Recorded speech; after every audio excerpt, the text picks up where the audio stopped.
السلام علیکم ورحمۃ اللہ وبرکاتہ۔ آپ کا ہمارا یہ بی آر قرآن چینل میں خوش آمدید ہے۔ امید ہے کہ آپ حضرات سب خیر و عافیت سے ہوں گے۔ آج کا ویڈیو ہے لباس کے احکام۔ لباس مختلف حیثیت سے بڑی اہمیت کا حامل ہے۔ لباس سے انسان کے کردار اور صفات کا پتہ چلتا ہے۔ شریف اور نیک لوگوں جیسا لباس پہننے والے کو نیک اور شریف سمجھا جاتا ہے، اور برے لوگوں جیسا لباس پہننے والے کو برا سمجھا جاتا ہے۔ نیز لباس کے اثرات اخلاق و عادات پر بھی پڑتے ہیں۔ جیسا لباس ہوگا ویسے اثرات مرتب ہوں گے۔ اسلام نے لباس سے متعلق بہت سی ہدایات دی ہیں۔ مردوں کو اللہ کے نیک اور مقبول بندوں جیسا اور عورتوں کو اللہ کی نیک اور مقبول بندیوں جیسا لباس پہننا چاہیے۔ فاسق، فاجر اور ناچنے گانے والوں جیسا لباس پہننا جائز نہیں ہے۔ اسی طرح مردوں کو عورتوں جیسا اور عورتوں کو مردوں جیسا لباس پہننا بھی جائز نہیں ہے۔ تو آج کل کیا ہے، اس کا فیشن ہو گیا ہے کہ عورتیں مردوں کی لباس اور مرد عورتوں کی لباسیں پہنتے ہیں، تو اس طرح پہننا جائز نہیں ہے۔ لباس پہننے میں ستر پوشی اور جسم کی زینت مقصود ہو، نمائش اور دکھاوا مقصود نہ ہو کہ میں ایسا لباس پہنوں کہ سارے لوگوں کی نگاہیں میری طرف اٹھیں۔ ایسے ارادے سے کوئی بھی لباس پہننا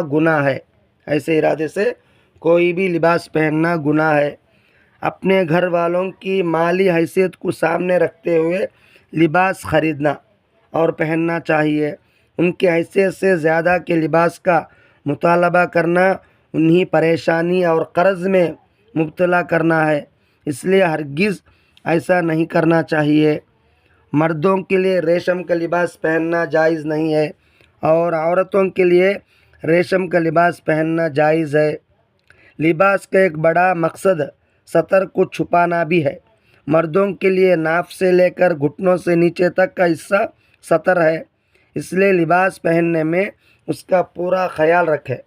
اور عورتوں کے لیے چہرے، ہتھیلی اور قدم کے علاوہ سارا جسم ستر میں داخل ہے۔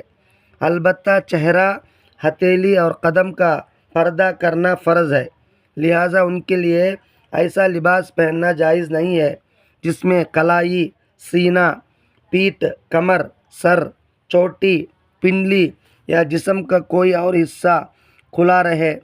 ایسے لباس میں نماز بھی صحیح نہیں ہوتی۔ اگر نماز پڑھتے وقت چوتھائی کان یا چوتھائی کلائی یا چوتھائی پیٹھ یا چوتھائی چوٹی یا کسی اور عضو کا چوتھائی حصہ کھل جائے اور اتنی دیر کھلا رہے جتنی دیر میں 3 مرتبہ رکوع کی تسبیح کہی جا سکے، سبحان ربی العظیم، سبحان ربی العظیم، سبحان ربی العظیم، اتنی دیر کھلا رہے تو نماز فاسد ہو جائے گی۔ عورتوں کے لیے اس پر ایک خاص مسئلہ ہے، توجہ دیں۔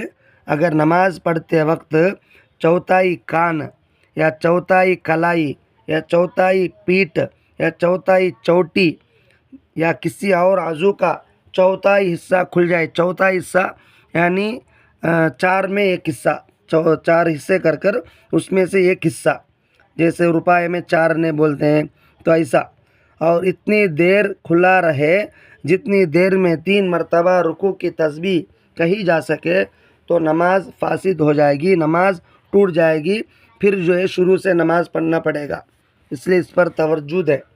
عورتوں کو لباس ڈھیلا پہننا چاہیے، ایسا چست فٹ لباس پہننا جائز نہیں، یعنی ٹائٹ لباس پہننا یہ بھی جائز نہیں ہے جو بدن سے چپکا رہے اور بدن کی بناوٹ دکھائی دے۔ ایسے لباس میں نماز بھی مکروہ ہوتی ہے، تو اس لیے عورتیں ڈھیلا لباس پہنیں، ٹائٹ لباس، فٹ لباس نہ پہنیں۔ عورتوں کو لباس موٹے کپڑے کا پہننا چاہیے، ایسا باریک اور پتلا کپڑا پہننا جائز نہیں ہے جس سے اندر کا بدن نظر آئے۔ ایسے لباس میں نماز بھی درست نہیں ہوتی ہے۔ بہت سی عورتیں باریک دوپٹے میں نماز پڑھتی ہیں، باریک دوپٹے میں نماز پڑھتی ہیں، جبکہ اس میں نماز صحیح نہیں ہوتی۔ اس لیے محترم ماں بہنوں اس پر توجہ دیں، نماز پڑھتے وقت جو ہے موٹا لباس پہنے، ایسا لباس پہنے جو اندر کا حصہ نظر نہ آئے، پتلا کپڑے نہ پہنے۔ اگر آپ ہمارے چینل میں نئے ہیں تو ہمارے چینل سبسکرائب کریں، ویڈیو آگے بھیجیں اور کامنٹ رکھیں۔ اگلا ویڈیو اسی کے متعلق ہے، پردے کے مسائل۔ انشاءاللہ اس کے بعد کا ویڈیو ہے پردے کے مسائل۔ السلام علیکم ورحمۃ اللہ وبرکاتہ۔